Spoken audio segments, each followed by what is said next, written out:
Hello, everyone. Welcome to today's episode of Daily Betslip. We're one sleep away from the NFL season. Myself, Reed Wallach, going to talk, obviously, Major League Baseball. Hopefully, this will be the last night in a while that baseball is the only thing on the slate.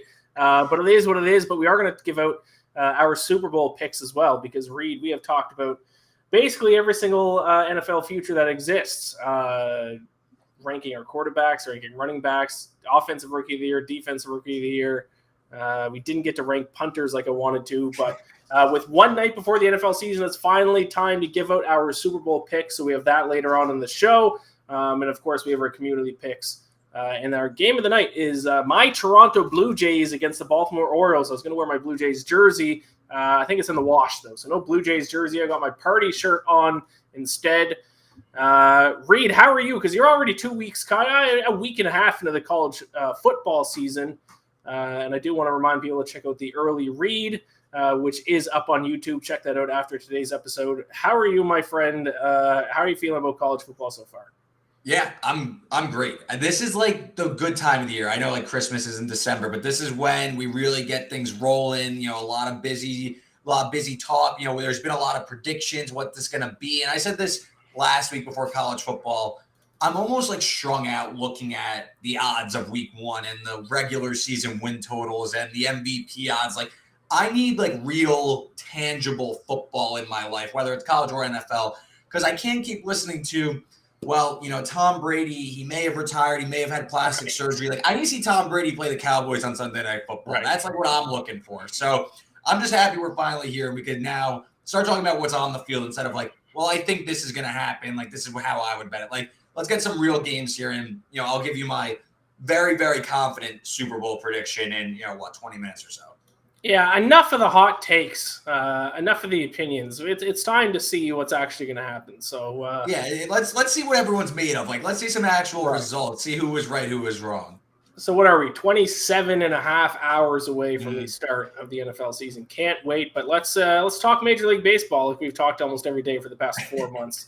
Yeah, just hold me back just a little bit more. I need something to change things up a little bit. I need some other sport, and I'll get back into MLB once I see a weekend of football. But we got community picks, and they're actually not all baseball. I think we actually have a tennis one to talk about, I believe. So why don't we go ahead and bring up a tennis one first?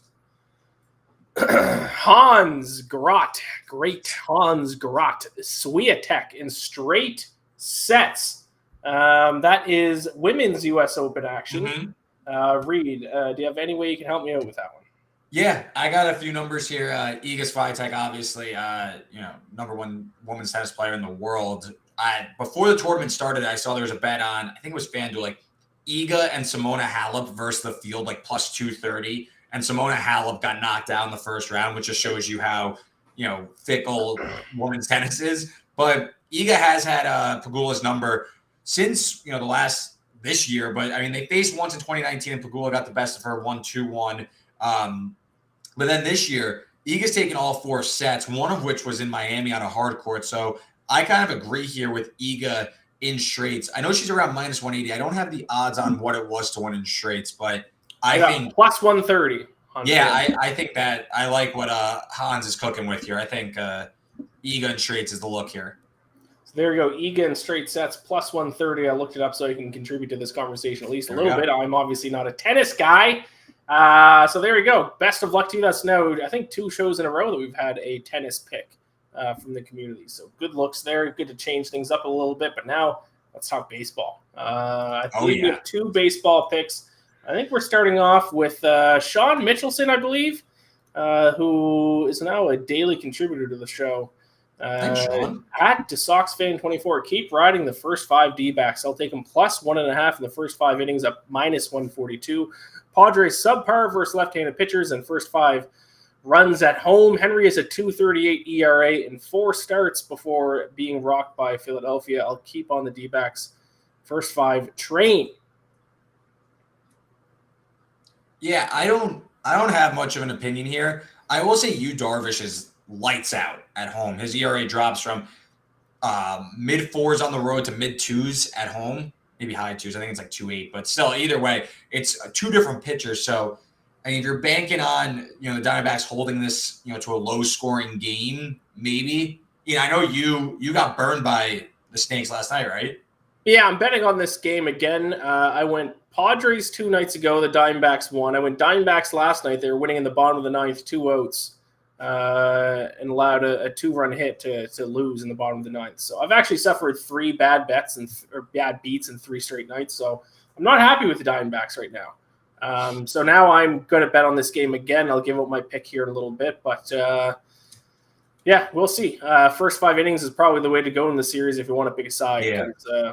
Whatever's happening late seems to be what's deciding these games. And I think Sean Mitchell was on first 5 Diamondbacks yesterday, and I think that hit, and I was the idiot and I took first 5 or full game Diamondbacks and a loss. So what I started doing this season, anytime I take an underdog that it's like a bad teams, well below 500 out of the race, I'm talking your Cubs, your Pirates, your Reds, you got to split your bet first 5 and full game. Oh, because you're going to run into, a crappy bullpen here and there. So you got to be prepared. So first 5 full game, split it. Worst case, if you get the first 5 and you push late with a blown game, there's no harm, no blood there.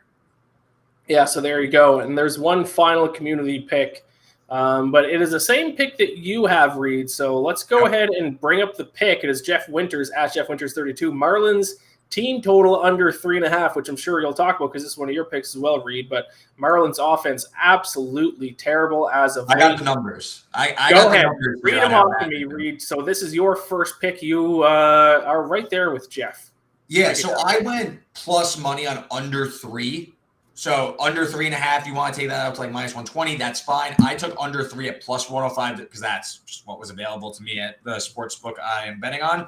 But the Marlins in their last 39 games, they have scored 3 or less runs they are 31-6-2 to 3 runs or less. So in 31 of 39 games, they have scored 3 runs or less. I mean, absolutely unbelievable how inefficient this offense is. Now they're facing a lefty in Bailey Falter of the Phillies, pitching even better since the start of the second half of the year. 3.38 ERA down from 4.82. And the Marlins offense batting below the Mendoza line against lefties, 199 against southpaws. This offense can't do anything.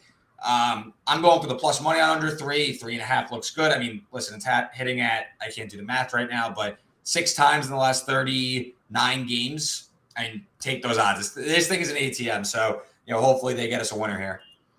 I also have a bet for the game. I'm not giving it on the show because I tweeted it first thing this morning before the line moved. But you mentioned Bailey Falter, over 5.5 strikeouts, plus 116 this morning. Marlins strikeout rate of 33.8% this month. Yeah, I mean it's a disaster. A third of their plate appearances are ending in a strikeout. Not good. Alrighty then. So there you go. You are in agreement with Jeff. So that is your first bet of the best bet of the night. I guess I'll just switch over to my first best bet of the night. It's just 6 MLB plays for tonight, so we'll just alternate back and forth here. Right. I got an over bet here: Nationals Cardinals over 7.5. The total's low. I don't understand why. Maybe if someone knows why, they can kind of enlighten me. I know the wind is blowing in tonight in St. Louis, which is really the only factor I could see why this total is so low. Corey Abbott gets a start for the Nationals tonight. Pretty solid when he's a reliever this season, but he's struggled when he's had to start games. This will be his 5th start of the season, and in his first 4 games as a starter, he has an ERA of 5.79, and now he takes on the team that has been the best offensive team in Major League Baseball dating back to the start of last month. Cardinals, OPS of 848 since August 1st. And this might surprise you. Nationals actually haven't been that bad offensively recently. During that same time span, if you look back to August 1st, they're 14th in the majors in OPS. Still not good, but not bad considering they're the worst team in baseball.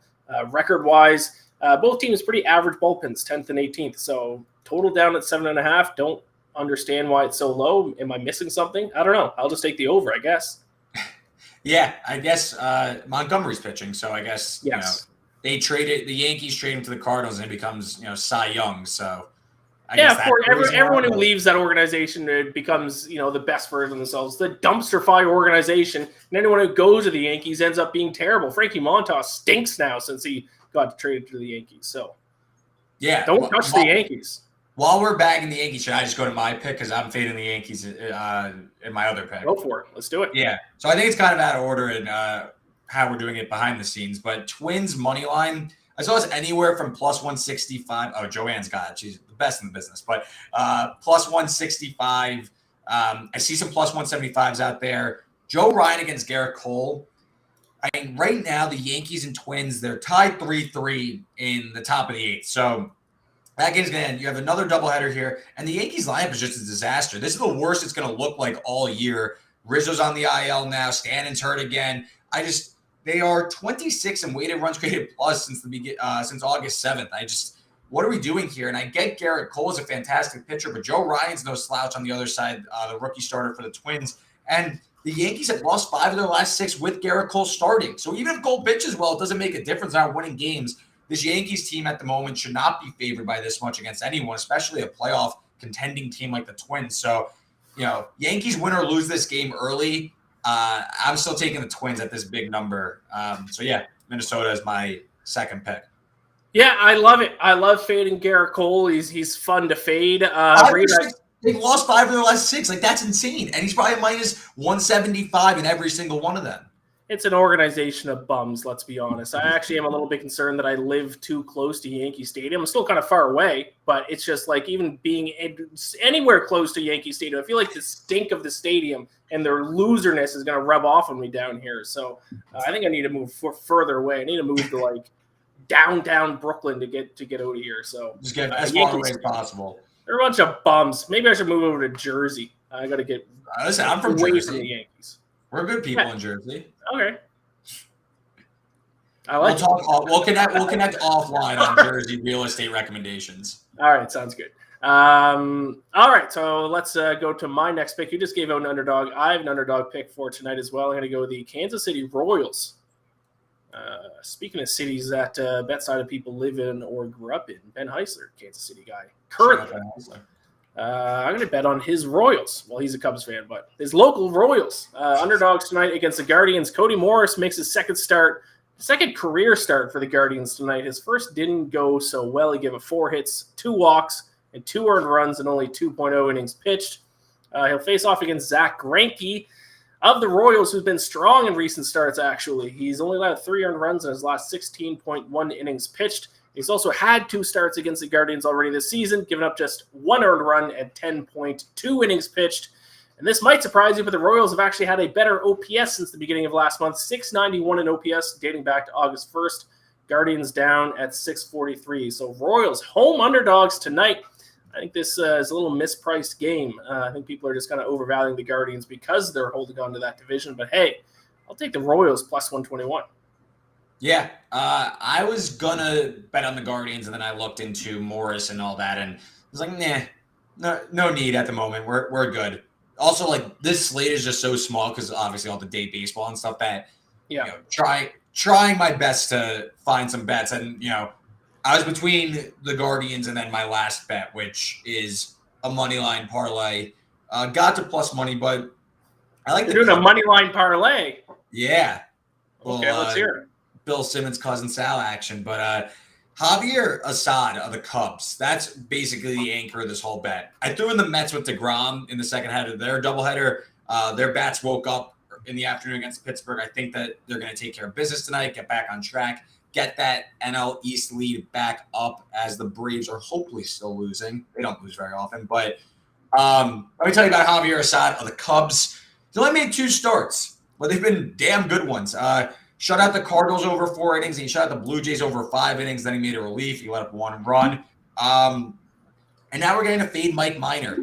Guy is absolutely terrible. He's a 5.98 ERA all year. Can't miss any bats. He's allowed over 10 hits per 9 innings this entire season.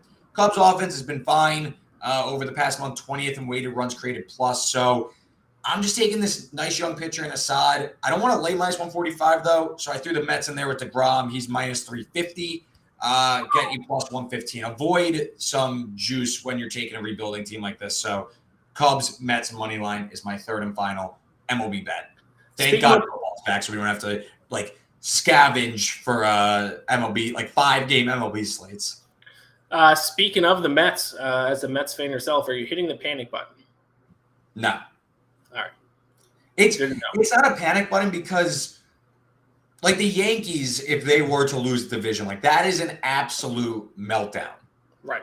The Braves have been the best team in baseball since June 1st. They're like 65-20. Like the Mets are still hanging on here. You know, like they were up 10 games and they've slowly whittled away. They're tied right now, but you know, the Mets are 40 games over. You know, I don't see this as a meltdown. It's that a really good team ran them down. I don't think it's not your typical Mets meltdown. They lost the game to the Pirates last night. I'm not concerned. I know a lot of fans are. I'm not concerned. And hopefully tonight they get 2 wins back here. And the Braves, who are down, hopefully still, they are. Nope, of course they tied it up. So it's 2-2 now. Shocker. The Braves don't lose. It's crazy. I will say one thing that goes in the Mets' favor is that they have the easy schedule, remaining schedule left in the majors. So yeah, I'm not super concerned just yet. It's a lot of time left.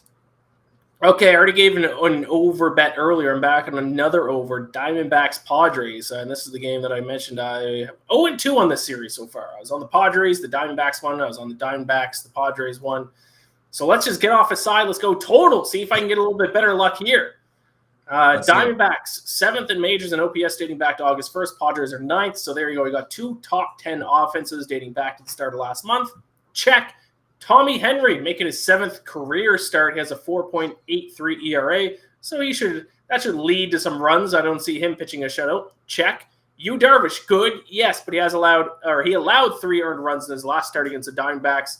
Hopefully that will lead to a run or 2 today maybe. And they're also 14th and 27th in bullpen ERA. So not great bullpens either. This series has frustrated me. I'm just going to root for some runs here. Give me over 8 Diamondbacks, Padres, -112. That's like waving the white flag. Yeah. It's like I give up on the series, so just score runs, please. How about that? So there you go. Those are our best bets for tonight. We'll have more picks at the end of the show when we talk Blue Jays, Orioles. But let's bring up the recap graphic just in case you missed the first few. I'm on the over 7.5 between the Nats and the Cards. Royals, my underdog pick of the night, +121 against the Guardians. Over 8 between the Diamondbacks and the Padres. Reed, you are on Marlins, team total under 3. Mets, Cubs, moneyline parlay. Might be the first moneyline parlay given out on Daily Betslip from my memory, at least, +115. Twins are your underdog bet of the night, +165 against the Stinkies. The New York Stinkies, the Stankies. I hate them so much. All right. Those were our best bets. Let's dive into our Super Bowl predictions. So we are going to give who we think is going to win the Super Bowl, and we will give who they are going to beat in the Super Bowl. Reed, why don't you go first? So how do you want to do this? You want to go like AFC team, NFC team, then champion? No, just go ahead and say who beats who. Oh, okay. I think the Ravens beat the Bucs. I'm more I will say now, like break it down. I am more confident in the Ravens side than the Bucs side, which is weird because the AFC is more competitive than the NFC. But I will sell you on the Ravens right now. Second most games lost to injuries last year. We saw Lamar Jackson play at an MVP level. In my opinion, he did throw a lot of interceptions, but we saw the passing game start to take off again with limited weapons. And people are going to talk about how he has limited weapons this season, but he proved last year he could still pass very efficiently. He would have set a career high in passing yards if he didn't deal with injuries, COVID, all that stuff. Do you remember that game against the Chiefs where he willed them to a victory? That game against the Colts where he came back and willed them to a victory? I mean, to me, this guy's going to win the MVP. He's going to prove he's worth that superstar contract. And this Ravens team, look at the division. I think this Ravens team is built to win a ton of regular season games. He's 37-12 as a starting quarterback. Bengals, I think, are right for a step back. The Browns, we know they have their Deshaun Watson issue. And the Steelers, while frisky potentially, I don't think that they are a division contender. So I like the Ravens to win the AFC North. I like Lamar to win MVP. And ultimately, I think that this is the year they get over the hump. And I think that, it sets up well for the Ravens, who have the 11th easiest schedule to potentially get a bye. And I think they go to the Super Bowl. So that's my AFC pick. Do you want to comment on that? And then we'll talk NFC. No, tell me why the Bucs are going to be in the Super Bowl. Well, to be honest, I don't have confidence in really anybody in the NFC. I think there's flaws in all contenders. So, like my dark horse pick that I think like could maybe make a run if things break right is the Vikings, but I'll stick with the Bucs. I think that they have the best defense in the NFC. I know the offensive line is an issue, but I think that they'll still win an NFC South that I'm not super high on, and they'll get in the playoffs, and I trust Brady and those weapons to be healthy enough to make a run to the Super Bowl. But I will be honest, I think the NFC is wide open. I think a random team can make a run from the NFC. Don't sleep on the Eagles either. Would you consider the Falcons a random team? The Falcons, they didn't make the list. You know, I kind of like, it was almost like the first team I scratched off when I was going through my NFC. Okay. But I do think that the NFC is wide open, so I went with a somewhat conservative. I'll just throw the Bucs in there as a placeholder. The Ravens are the team I've kind of hitched my wagon to for this season. I really think it's their year. I think that, you know, there's a lot of things leading me to Baltimore, some of which I just noted. I could not disagree with you more about the Ravens. All right, tell me why, though. You got to give me some reasons. First of all, you said second in games lost due to injury last season. Do you know what team was first? It was the Giants, right? Was it? I was hoping you were going to say the Titans, because if the Titans were the Titans, I saw a graph. Like I searched it up, and there was a graph, and it was Titans, Ravens, Giants, and I was kind of split. It looked as if like Giants were the furthest over, Ravens were a little bit further back, and then Titans were a little bit further back. So I could be third, but I think the point still stands. My point still stands. The Titans had just as many injuries, if not possibly more, than the Ravens, and they got the number one seed in the AFC. So yeah, injuries happen. Ravens had a ton last year, but I don't necessarily award them that excuse and think they're all of a sudden going to be a Super Bowl team. They had they gave up the second most yards per pass attempt last year, next to only the Lions, I believe, if I'm correct. And Lamar Jackson has regressed each of the past 2 years since he won the MVP. They're not even going to be the best team in the AFC North. I don't know why you think the Bengals are going to regress. They had one of the worst offensive lines in the NFL last year. Now they have one of the best.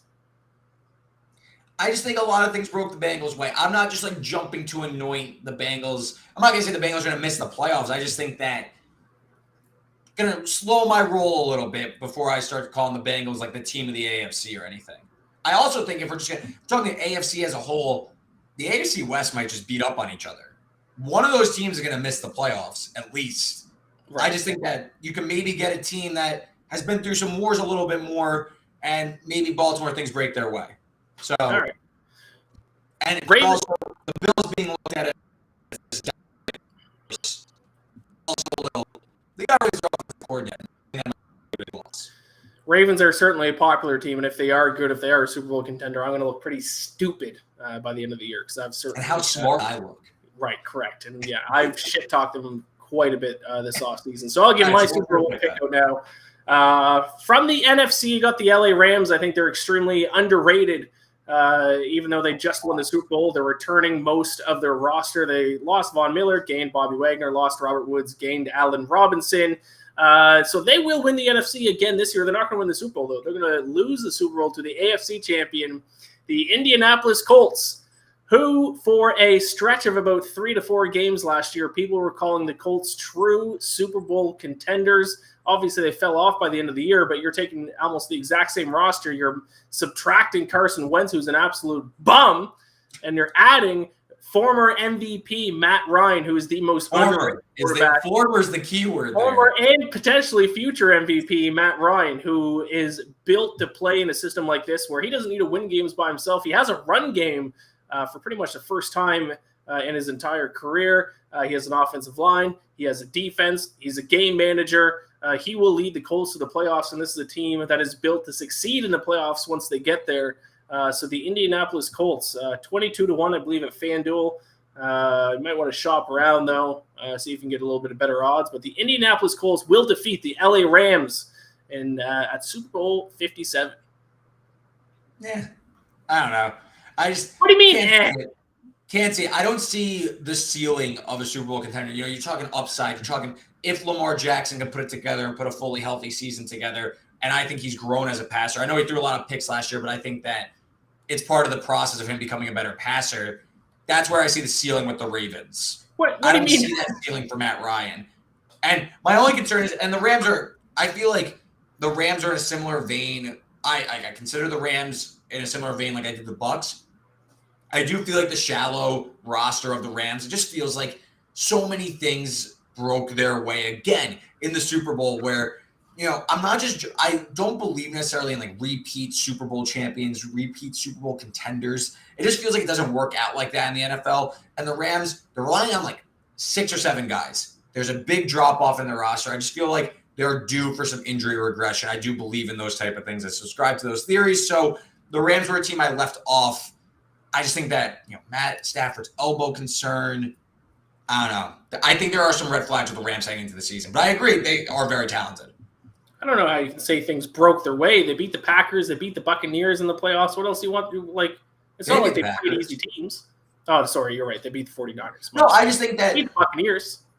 They beat the Bucs, almost blew that game. The Niners, Kyle Shanahan goes for it on 4th down. They may not have made it. And then they needed one drive after they laid an egg in the Super Bowl. So, that's sorry. I'm sorry. I mean, listen, the 49ers were my team, so I'm still a little salty about it. But I think the Rams are more likely to go back to the Super Bowl than the Colts make the Super Bowl in a very, very competitive AFC. I think you really need a super high ceiling to get over the hump. And I only put the Bills, the Ravens, the Bengals, the Chiefs, the Chargers. That's kind of it. Maybe the Broncos. That's kind of it. I just don't put the Colts in that realm. Colts definitely above the Broncos. Let's be real here. The Colts would have been my 7th team, I guess, but right. Really the 7th team.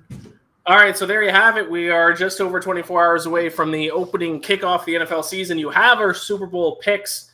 You are taking the Ravens over the Buccaneers. I'm taking the Colts over the Rams. Lock them in. I actually bet on that exact matchup, Colts over Rams. I think it's like 150 to 1 or I'm sure the exact are absurd, especially with a year this. I don't see a real clear favorite. Like I know the Bills are the Super Bowl favorite, but I don't see it that way. Especially as the regular season goes on, that's a team that is prone to laying some eggs throughout the year. We saw the Bills last year lose to the Jags. They got smoked by the Colts. Not that the Colts were so bad, but they got bludgeoned by the Colts. So I think going into this year, you could as we get back, I mean, you'll say these Colts, Rams, Ravens, Bucks, they're somewhat random games. Like I think you're gonna get 2 teams that are somewhat unexpected. Yeah, fair enough. All right, let's talk game of the night here. We got my Toronto Blue Jays taking on the Baltimore Orioles in a pivotal series for the AL wildcard race. The Orioles still on the outside looking in. They could have got right into the wildcard race if they won the series, but they dropped the first 2 games. They did win last night with a chance to even the series at 2-2 at the end of tonight. Big fight last night. Did you see that? I love a good bench brawl, especially when the bullpen starts jogging in from out in the outfield. It's the best. I love it. They better not do that tonight, though, because Alek Manoah is not a guy I would mess with. Yeah. I saw after we spoke about it, I looked up the Twitter comments. I love the, like you said, the hold me back type of fights where it's like, we're not actually going to fight each other, but we just got to let each other know, hey, this is serious. Don't mess with me. So I'm a big fan of the hold me back fights. When it becomes a whole skirmish, then it becomes a disaster. And then I find it so funny. You get back to playing the game. It's the game is okay, we just fought, fists were thrown. Let's finish these last 6 innings. Here we go. Let's get it going. But Orioles seems like that feel good story. The summer's coming to an end. 3.5 out. They really need this game to keep pace with the Blue Jays. Don't have an opinion on the side. I'm going over though. I don't know if you saw, but Orioles now going with Tyler Wells, who hasn't pitched since the end of July, so he's coming off a month layoff. Wasn't so great anyway. It's the Blue Jays offense that has started to round to form. Top 15 in weighted runs created plus over the last month. And Manoah, I know he has strikeout stuff. I know he's been fantastic, but he's got a high FIP. I'm afraid that he could get rocked at any time. 2.48 ERA supported by 3.85 FIP. On the road, I'm just not rushing to lay it. So I'm going to take the over 7.5. Maybe the Orioles played a few runs. Blue Jays bullpen just middling, so you never know what happens. And maybe Tyler Wells just gets knocked around. So give me the over 7.5. I think that it should be closer to 8.5. I agree with a lot of your points there, except for coming after my boy Alek Manoah. He's good. It's just regression could come at any time. The regression monster is always looming. How dare you? All right, over 7.5, Blue Jays, Orioles. I'm going to go first 5 inning bet here. I'm going to go first 5 innings, Blue Jays on the first 5 run line, which is minus 0.5. A little plus money action on my Jays. I don't have too much to say about this game. You kind of nailed it mostly, especially with the Jays offense. Didn't have a great August, but they are coming around to form. And listen, the lineup's too talented to not play better than they did last month. And so far in September, 833 OPS this month, which is pretty good. Bo Bichette, he's on fire. He's on fire, and he hasn't been that great during the season. So I knew his bat was going to catch fire at some point. It seemed like now is that time. Blue Jays 6th in Major League Baseball in first five inning runs per game at 2.73. Orioles down at 22nd at 2.28. As a Blue Jays fan myself, even though the Blue Jays bullpen has a good ERA, I don't know how that's possible because they failed the eye test, and I feel like their bullpen stinks. But then I look at the stats; they're fine. I'm gonna just stay away from the Blue Jays bullpen because they've broken my heart too many times already. Gonna back my guy Alek Manoah. I'm gonna not listen to you trashing on my guy and talking about his FIP. I'm gonna pretend the FIP doesn't exist when it comes to Manoah. How about that? So Blue Jays first 5 run line plus 104. All right. Listen, score 8 runs in the first 5 innings. I don't care. Blow them out. 8-0. You've heard it here sure. first. Exact prediction from Reed. 8-0 at the end of the first 5 innings, and we will both walk away happy. Can shut the game off early. The community poll, the BetSided community poll, is unsurprisingly on my Toronto Blue Jays. Minus 145 on the money line. If you want to back the poll, I will double up. I'll take the run line first 5. I'll take the money line full game. I'll double up. I'll back the poll. And there you have it. That's our show. Football time, baby. Football time. I will be back tomorrow. It'll be start off with myself and Donovan. Joe Ostrowski will join me for the second half of the show to talk opening night of the NFL, Bills-Rams. And then if you haven't seen on Twitter, Reed, you will be the Friday host of Daily Betslip while I recover from my hangover on Thursday night. So this entire season, you will be the BetSlip host. And once again, you are, of course, hosting your new college football show, The Early Read, which is already up on our YouTube. So as soon as we turn off this stream in 30 seconds, go check that out to get Reed's college football picks for week 2. I believe you're profitable in week 0 and in week 1. Is that correct?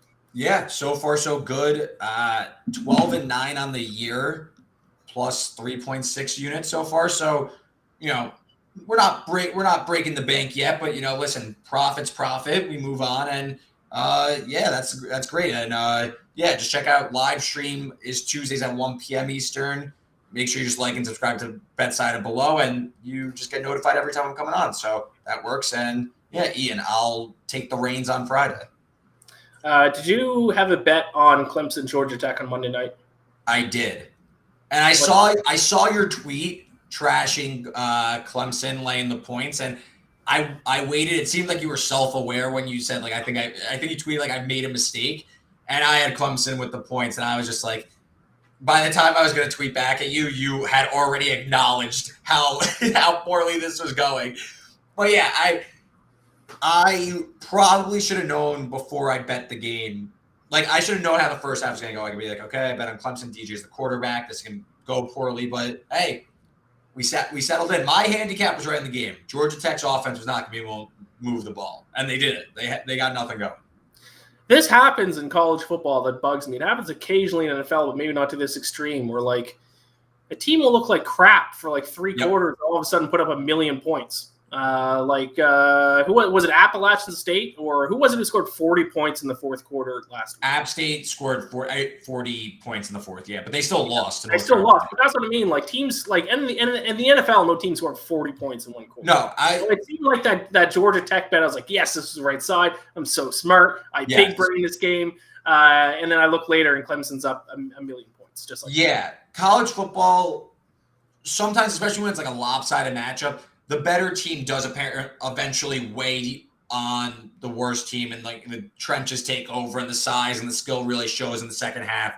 But that's why college football is just easily the craziest sport of all time. There's nothing crazier than college football. It is a chaos version of the NFL because the wildest things happen. Teams score 40 points in the fourth quarter. I mean, that Florida State LSU game on Sunday night was absurd. You can't make that stuff up. That stuff doesn't happen in the NFL, really. So if you're looking for chaos and you're looking for someone who revels in it, go watch the early read. I talk about it for about a half hour on Tuesdays.